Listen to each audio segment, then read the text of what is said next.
Welcome to the Fantasy Football Hub channel. Today I'm joined by FPL Salah to preview the big blank and double Game Week 25 that is coming just around the corner. It's a big one. We need some expert advice. Abdul, mate, how are you doing? Yeah, not bad, Jack. All good. How's yourself? Yeah, not too bad, mate. I can't complain. Finally got a green arrow after seemingly 6 or 7 in a row after the World Cup, so that's a positive. Let's have a little review of Game Week 24 before we get into 25. There's so much to get through. So let me just pull up your team right away. Look, what can I say? It wasn't the best week, but look, you run us through it. Yeah, it was one of the poorest weeks I've had this season. 42 points.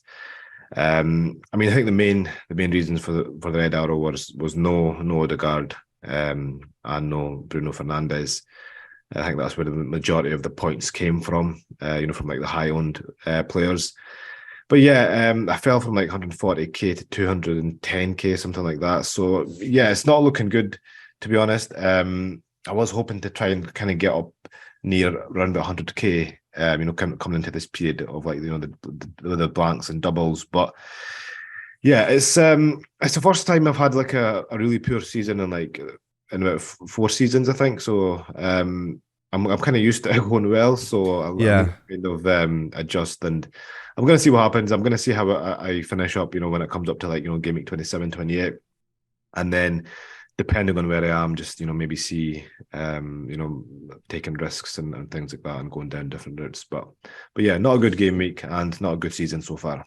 Well, for those of you that might not know about FPL Salah's incredible, and I mean incredible FPL history and pedigree, I've got your game week history and therefore your season history up on screen now. And some of these ranks in recent years, which is what I find most impressive, are incredible. So a genuine question, because there will be a lot of people watching that may not be having great seasons, that are used to having good seasons. And there'll be a lot of people watching that have much worse ranks than you. What's your sort of advice, and what is your advice to yourself to continue on and have a good end to the season? Yeah, I think the main thing is don't panic. Even now, it's game week 25 we're in.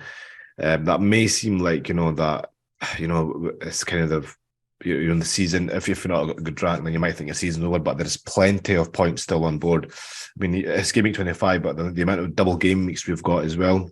Yeah, you could pretty much say we're only halfway through the season. So I'd still say it's too early. I mean, if you've got like a really poor rank and you're thinking about taking the risks and things like that, and I wouldn't go that far just yet. I think just at the moment, keep playing your game.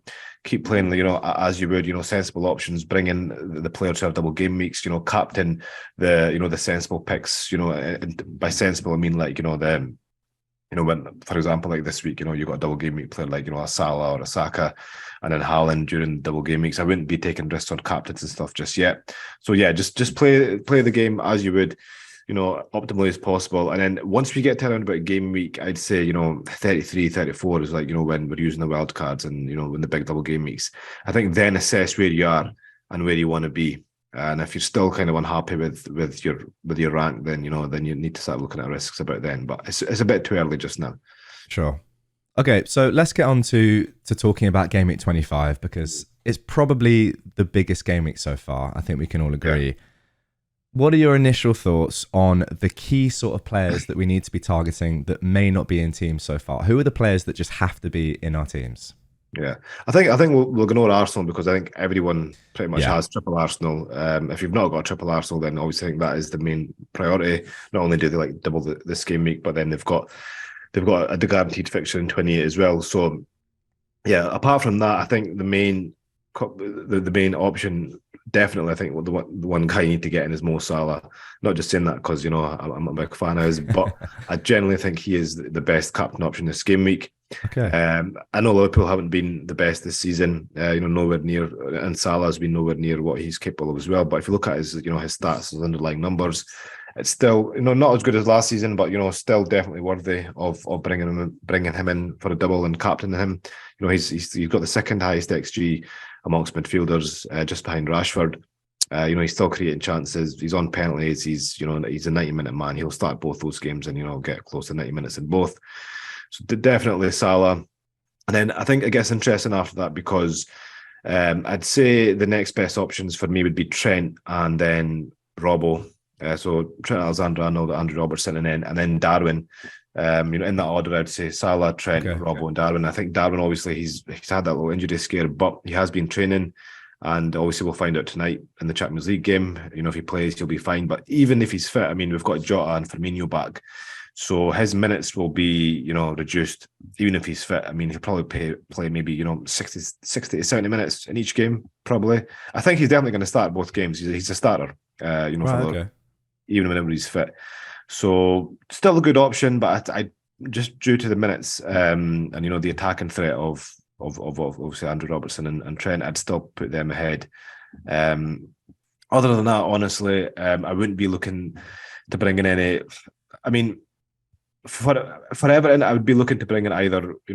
I'd say the only viable options for me are Tarkowski and Pickford. Yeah. And not only, I mean, they've got a double, which is Aston Villa and Arsenal. Okay, so not the best double, but it's Sean Dyche here we're talking about. He's showed up their defence. We know he's a defensive first manager. He's already kept 2 clean sheets in his first 3 games.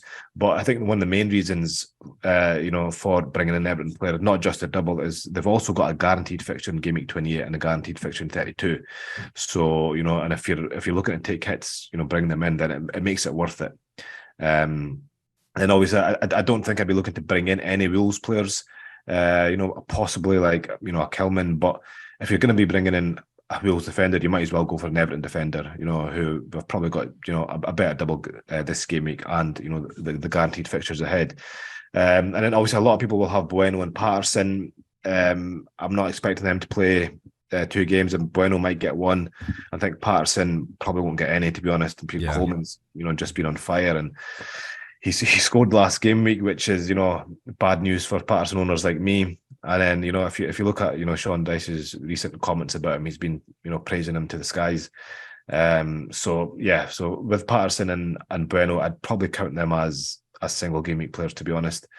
But yeah, I think that's where my head's at regarding this double game week. I think obviously, in terms of, I think 3 Arsenal and then possibly a couple of Liverpool and Everton assets are worth it as well.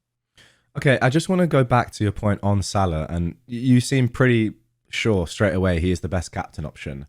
Can you give us some more insight into why you think he is, like, well, I don't want to say levels ahead of Saka, but why is that quite a clear? It seems to be quite a clear decision for you, is what I'm trying to get at here.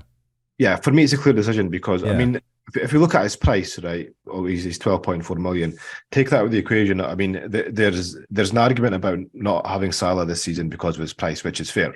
Especially if you compare to Saka. But if you've got him in your team, I mean, if you look at his underlying numbers, he's got a much higher goal threat than Saka. I mean, I'm comparing to Saka because I think he's the second best option. Yeah, 100%. Because he's a 90-minute man as well. He's got penalties.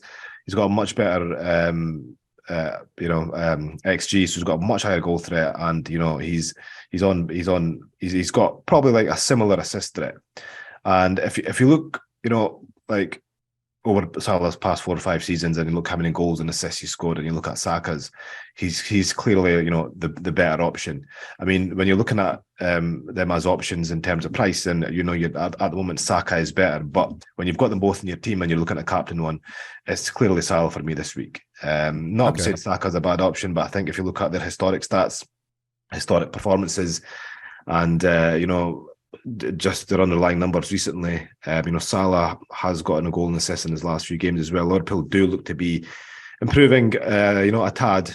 And I do think I think their fixtures are slightly better this game week as well. I think That's what I was going to ask you. Yeah, about the numbers, especially for the defenses they're coming across. Yeah. What do you think there? Crystal Palace and Wolves are kind of both, in the bottom 5 for XGC. Right, okay. Sorry, bottom 7. Sorry. So the defense hasn't been too good this season. Wolves are historically a great defensive team, but it's not been the case this season. Arsenal, Leicester away. Honestly, that could. I expect Arsenal to score in both those games, and win. But Leicester, it's an away fixture. They are a good team. Expect them to win that. Everton at home. Everton just beat them a few weeks ago. And they got a clean sheet. Yeah. But you know what Sean Dyche is going to do that game. I don't see that game being like a 3 or a 4-0. But No way. I do see Arsenal winning maybe 1 or 2-0. Yeah. Possibly 2-1. Everton get a sneaking and goal, but. I do think the fixtures are slightly better as well.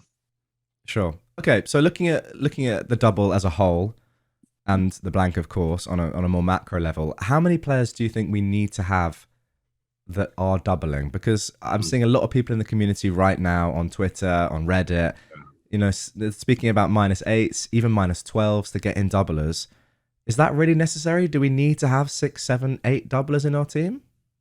I mean, it's really team dependent. I mean, I put a poll in my Twitter about how many double game week players you'll have in your team, and I think the six, there was 4 or 5, 3, 4, 5, and 6+, and then the 6+ option was like a 52%. And I was quite surprised by that, which shows that the community is a lot more on the ball than they have been in previous seasons. But again, if you're counting Bueno and Patterson in that, I wouldn't count them as double gaming players. But Yeah. in terms of how much you should, how many double gaming players you should have, it really depends on your team. I mean, I've got 2 free transfers. I've got 3 at the moment, so I'll be looking to maybe bring in at least 5. So 2 Liverpool players and possibly a 6th. With an Everton defender. But if some people will be better set up. They'll be set up with maybe maybe 6 or 7, and then they can get up to 8.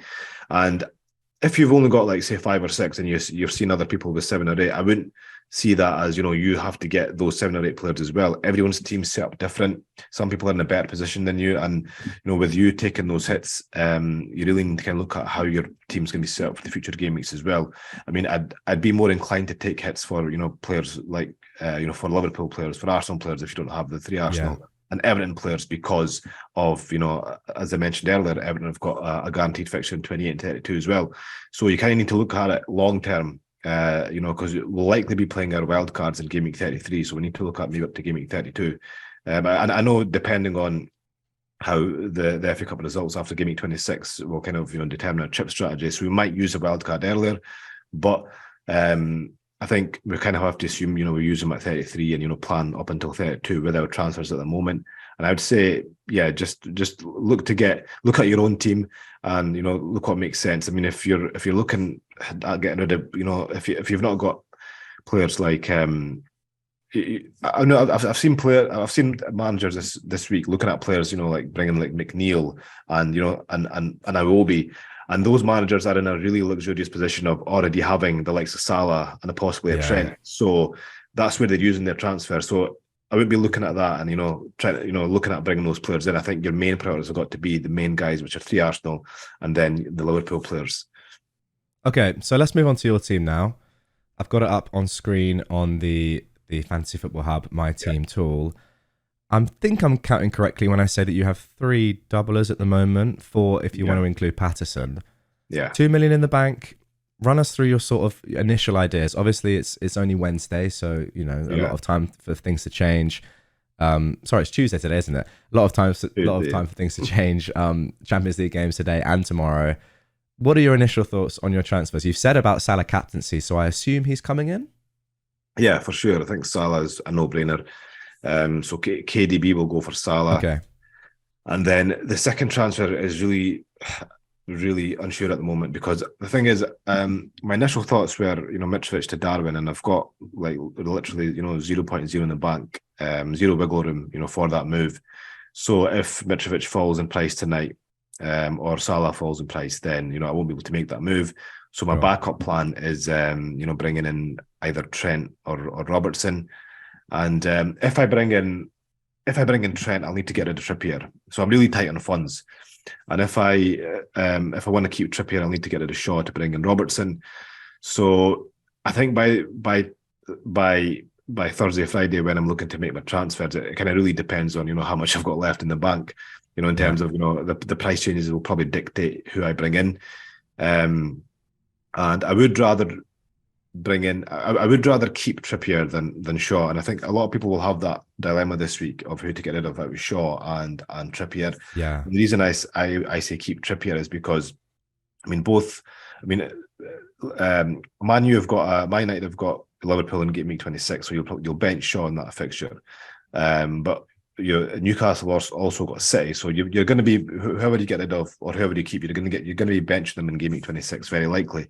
But then they both got a really good fixture in 27. But then Man United are very likely to blank in game week 28, whereas Newcastle have got a guaranteed fixture against Nottingham Forest. So I think that's the reason I would keep Trippier over Shaw just because of that. And then, they've got a possible double a very likely double in game week 29 as well. As do Man United, but it's close between them. So that's the reason why I would keep Trippier. But I think that'll be like a really kind of a popular dilemma for FPL managers this week. And then so for me, my transfers will be Salah in, and then I'll probably Shaw to Robertson because Okay. as I said, I could get Trent for Trippier, but I do think there's not a huge difference between Trent and Robbo, especially when you take the price into consideration. And I'd rather have Trippier for that game week 28 fixture as well. And who would you start then out of Patterson and James? Would it be James? I'd start James. I honestly don't. I'm not looking at Patterson as a double game maker. I don't even think he'll. I mean, I'd be surprised if he gets one start. I'd obviously be very surprised actually the way Coleman's been playing. He might get some minutes. They might take Coleman off early in a few games, but I don't think they'll get any minutes.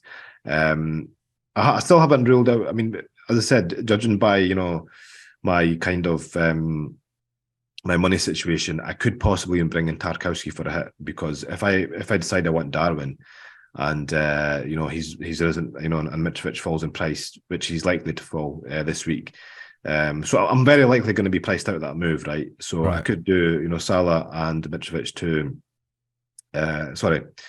KDB and Mitrovic to Salah and Darwin, and then I'll need to take a hit, which I don't really mind in this situation, because I'd probably bring in Tarkowski, who's got a double, and then who's got the guaranteed fixtures as well. So so it's really up in the air, but I'm definitely going to bring in two Liverpool players. Who that is, it really depends on how the price changes go this week. Sure. So as it stands, obviously still early in the week, so not entirely sure where you're going to go at this point, but to be honest, with only 2 transfers, the team doesn't look too bad at all. You have the key players in there, a Liverpool defender as well. We know how good they can be. Yeah. Of course, slight doubts over Mitrovic. Patterson's going to be on your bench anyway. Not ideal to have players like Andreas in there, but that is why they're there for this week. You've got to remember it is a blank after all, as well as a double. And the tool is saying that you have an 82% game week rating, which is pretty high, I will say, with 97 predicted points. You happy with that? I'll take anything at the moment, Jack. The way these last few game weeks have gone, I'll take a small green. Fair enough. I just kind of want to, I think a lot will be in a better position than me in this game week. With the guys who've already got Liverpool assets, so they'll be making kind of luxury transfers. So I'm just hoping to kind of stay within range until we get to game week 28, 29, and then when it comes to kind of chip season, losing our wild cards. So let's see. And what do you think about using a chip this week? Is that too early? Is that unnecessary, given that we already have a lot of the key players that would be in free hit chips, for example? Yeah, I think if you need to use your chip this week, like use a free hit, for example, you've probably not planned. I mean, in most cases, I think some people, very rarely, they would have planned for a game week 25 free hit. But in most cases, if you need to use, then because I think game week 28 is going to be so hard to navigate without a free hit, because because of the amount of fixtures that we've got, especially if kind of Leeds beat Fulham beat Leeds, and then that the Liverpool and Fulham fixture is off, then it's going to be even harder to navigate. I was checking my team on for future game weeks, and at the moment, according to my plans, I only have 7 players for game week 28. If Liverpool blank, if they don't blank, then I'll have 9. So it kind of depends on that Liverpool fixture as well. But it's going to be, this game week is not hard to navigate, without using a chip. Whereas game week 28, it's going to be much tougher. So I think if you're, in a position where you need to take a -4 or even a -8, I would do that rather than using the free hit, because I do think it would be a lot more valuable in 28. Okay. And final question, just because I think it will be pertinent to a lot of FPL managers. You've got Kepa and Ward. According to the tool, they're very, very close on predicted points. Yeah. Who are you thinking of starting? Yeah, I'm going to play Kepa without a doubt. Yeah, I think Chelsea's defence is not bad. And Spurs haven't been. I mean, Spurs are at home, but I mean, I think Bentancur out is kind of really gonna, is really gonna 100%. affect them kind of long term, in terms of their attacks. So, and I just don't see Arsenal not scoring in that game. Yeah, completely agree. Yeah, I'll be starting Kepa. yeah, That's no doubt in my mind. Okay then, mate. I think that we've covered everything for the game week. There's a lot to get through and there's so much that we could cover. So I do feel like, there may be some questions that we haven't answered despite going in a lot of detail. So if you do have any more questions, guys, get them in the comments. There'll be stats and articles up all week on the Fantasy Football Hub website. Abdul, your team reveal will be coming as well later in the week when you know for sure what you're doing. So the link to that is down in the description and the pinned comment as always. And yeah, without further ado, I think that's where we're going to have to end it. A lot of stuff got through there, but yeah, good luck for Game Week 25, Abdul, and everyone watching. It's going to be a fun one, and we'll see you next time. Okay, guys. Thanks.